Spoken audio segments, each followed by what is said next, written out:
Condoleezza Rice served on President George Herbert Walker Bush's National Security Council. She was his senior director of Soviet and East European affairs and special assistant to the president for national security affairs. Later on, Rice was Secretary of State and National Security Advisor under his son, President George W. Bush. She's with us now for an interview you'll see first on CBS This Morning. Secretary Rice, good morning. Good morning. One of the measures of leadership is that leaders make the people who work for them better. Yes. What did you learn from George Herbert Walker Bush? I learned from President Bush how to be a good public servant and what that meant. I learned to care about relationships before you needed to call on somebody. I remember as a young staffer, I got this note early in February. It said, I want to congratulate Helmut Kohl on his victory in the Bundestag. And I was the specialist. I thought, what victory in the Bundestag? But he was reaching out before he had to ask Helmut Kohl to do something difficult for German unification. And that's who he was. He absolutely valued relationships and valued people. And I think I learned a lot from him about that. I love so much about how he loved his family. I saw an interview that he did with Jenna, his granddaughter, where he said, I used to fear death, but I don't anymore because I think the afterlife is going to be pretty good. Yeah. But he really loved being with his family. Can you tell us family stories? Well, first of all, they were people of great faith, and he was a man of great faith, and so I'm sure he was actually looking forward to seeing Mrs. Barbara again. Yeah.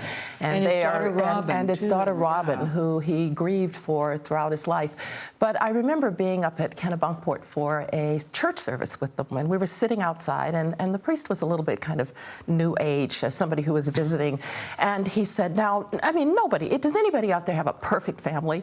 And it was, of course, meant ironically, and George H.W. Bush raised his hand and said, I do. Well, of course, he knew that they were not a perfect family, but it was, to me, a statement of his unconditional love for his children, for his entire family. And I think one of the reasons that I bonded with them was because I had that sense of family.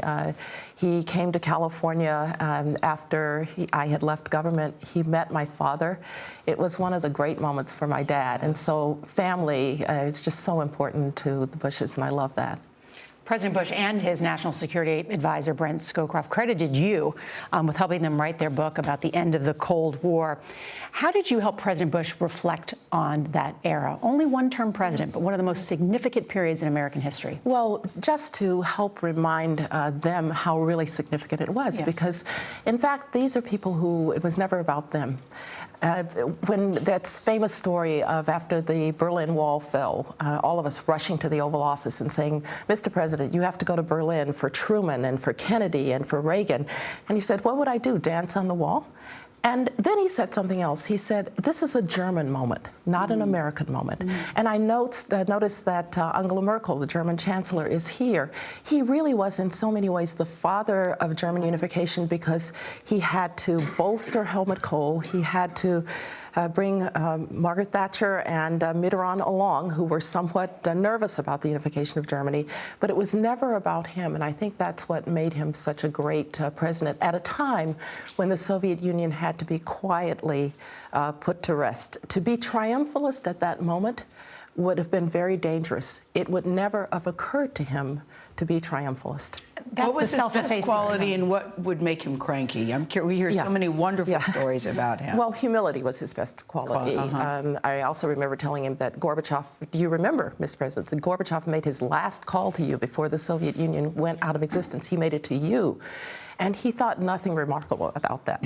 So that's who he was. What made him cranky? Being late, or anybody else who was late, and he shares that with his son. Did you ever play speed golf with him? I was going to ask I did play speed golf with him up at Cape Arundel Golf Course. And what does that mean, guys? Well, she'll explain. It means that you barely hit your shot before you're moving on to the next one, and you really don't let anybody else hit their shot before you're moving on. I can remember putting with him, reading a putt. What was that? You just kind of putted and moved on. He never wasted a moment, even on the golf course. Right. It's almost like polo out of a golf cart, but you do actually get out of the cart. Returning back to his presidency, though, you talk about humility. What would he say now about, I mean, obviously he's being eulogized and remembered, but wouldn't he also want people to know about the reality of some of the decisions you make and the toughness of it? And it's not all roses and perfect decisions. I think that's such an important point, because as we look back, we see a road that worked out so well. Germany unified, Eastern Europe was liberated, the Soviet Union had a peaceful death. That was thousands of little decisions along the way, some of them incredibly consequential, some of them very tough. Do you tell the Germans, you know, you really do have to stay in NATO as a unified Germany? Can you find a way to deal with the Soviet Union that is collapsing in a way that's with dignity, but without giving up on the principles that the United States had held since the end of World War II? And these decisions, in retrospect, look easy. In fact, they were hard and they were tough.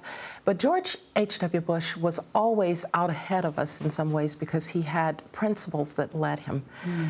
We didn't spend much time thinking, should we unify Germany? Because he had great faith in a democratic Germany that had, for more than 45 years, been a good ally of the United States. And so that is the lesson of this, that great public servants do their jobs in some ways so well that they achieve the goals, and when we look back, we don't even realize how hard it was. It's been fun to look back at his life, Connie, and I think if you lived to 94, for the most part healthy, and at the end you die with the people that love you, including your dog, that's a really beautiful way to go, I think. Absolutely, it is. And I think that his was a life of consequence. That's quite clear in his presidency. You know, even domestically, the Americans with Disabilities Act, how many Americans today can go to a football game or to a restaurant because of that? A life of consequence, but also a life surrounded by family and friends. One of the things that I admire about the Bushes in general, but him in particular, friends from decades and decades and decades ago. When your friends stay with you, no matter how famous or how much difficulty you get into, you know that you've lived a great life. Your race has been run, as the Bible would say, you've run your race well. Yeah, there's a story about the caretaker who took care of the place at Kennebunkport, who was invited today and was very heartened to be included. It's amazing, and there will be people there from Kennebunkport. There will be people there from Texas, and there will be world leaders there. Thank you, Secretary Rice. Thank you, Condi.